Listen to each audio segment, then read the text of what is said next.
Hey guys, Matthias here from Moldify. Today I want to show you how you can use the UI cell of a chart to have it either look like a stacked bar chart like this, a table like this, a line chart like this, a line bar chart, a pie chart, and a waterfall chart. So let's get into it.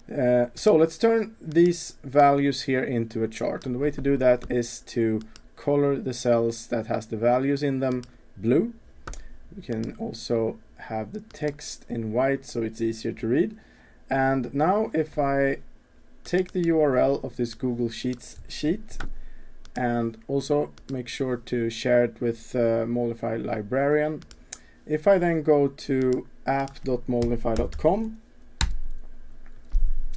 click Create App, go down to Using Google Sheets, click Link Existing, and then I'll paste my URL in the box here and I'll click Link. Now Moldify turns my Google Sheets sheet into Moldify software and a Moldify web app. And now I can click Go to App and I will see that here is my application.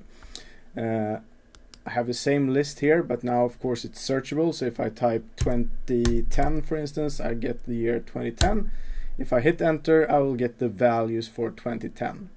So let's get into what you can do with a UI cell. Well, the first thing I want to do here is I want to label my x-axis and y-axis, and the way I do that is I go to the UI cell of the chart, which is this cell here. A UI cell of an input, that's always the right cell, the cell to the right of a green input cell, and in the chart it's this cell right here. So here I can, for instance, write x-axis equals label, y-axis equals euros. All right, I'll go back to the app, I'll click the little cloud here and hit update. And once it's updated, we can now see that here we can see a euro symbol, and down here it says label. That should actually say date, of course. So let's change that, go back in here, print out date instead, and then click the cloud in the app and hit update. Euro over here, and it will say date down here. All right, so what else can you do? Well, I want to show the values of these bars. Back to the app again, and in the same UI cell, I will just separate with a semicolon and I will type show values. Then I'll go back to the app again and I will hit update. And now we can see that we can also see the values now of the bars in the chart.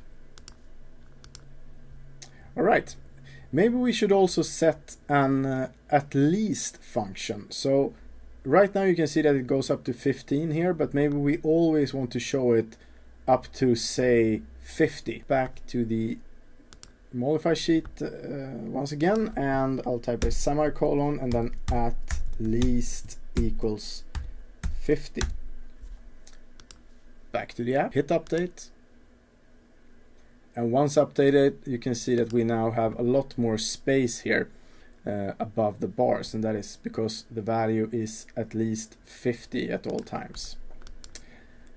Okay, so maybe we also want to get rid of the grid line here in the background. Go to the UI cell, separate with another semicolon and type out no grid lines. Hit enter, back to the app, click the cloud and hit update.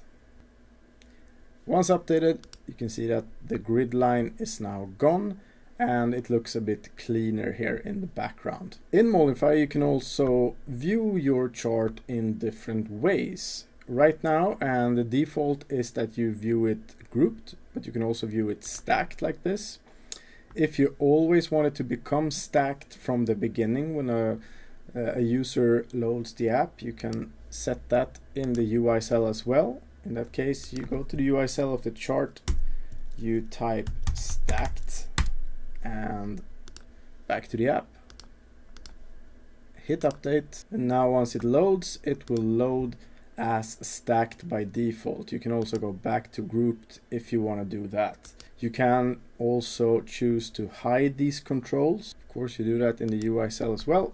And then you go back to the UI cell in your chart and you type out no grouped stacked controls. Hit enter, go back to the app and hit update. Now there's no way for me to change it back to grouped here. All right, so let's create also a table in this app. A table is made the same way as a bar chart, meaning that you mark the area that you want to turn into a table and you color the cells blue. Also turn the text white so it's easier to read. And then in the UI cell of this area you type out table. Go back to the app, hit the cloud and click update. Now you can see that we also have a table down here with the same data as above. More things that you can have as a chart are, for instance, a line chart. To create a line chart, you color the cells blue, and then in the UI cell you type line chart. Go back to the app, click the cloud, hit update. And now when Moldify is finished, I can scroll down and we can see that I also have a line chart here. Another type of chart is line bar chart. We color the cells blue and we type line bar chart in the UI cell. We go back to our app and hit update. And now when Moldify is finished updating my app, we can see that we have a fourth panel here where we have a line bar chart. You can of course also create other types of charts such as a pie chart. So if I wanted to have a pie chart as well in my app, I would create it first in Sheets, maybe something like this. Here we could have a euro symbol, and as for the pie slices, let's go and see what this divided by the sum of these three are. Like that. And let's also drag that all the way down. You actually don't have to write something in the UI cell for this to turn into a pie chart. Since these values here, they sum up to 1, Moldify is going to automatically think that you would like to have a pie chart here. So if I go back to the app, click the cloud and hit update, when I update this, Moldify is going to produce a pie chart for me down here. You can, however, push Moldify to turn this into a line chart or a bar chart by just going back to the app. And in the UI cell of this chart, which is of course this cell up here, you just type out bar chart, hit enter, go back to the app, click the cloud, hit update, and now this pie here will turn into a bar chart instead. One last type of chart that I can show you is a waterfall chart. Pull that down, let's do this, pull this down, and let's say that we want to sum these up in the waterfall chart. So we'll type sum here, and in this cell here we'll just type an E like that. Then we will color these cells blue, and actually we will also write a euro symbol here. Now when I update this, Moldify is going to see that okay, these are blue cells here and he has an E at the bottom. Well, that means he would like to see a waterfall chart. So let's update and scroll down, and here we can also see the new waterfall chart. So if you want to create your own web application, please head on over to app.moldify.com, sign up for a 14-day free trial account and upload your own Excel files or link your Google Sheets models to turn them into web apps. Have a really nice day. Don't forget to comment, like and subscribe. Bye bye.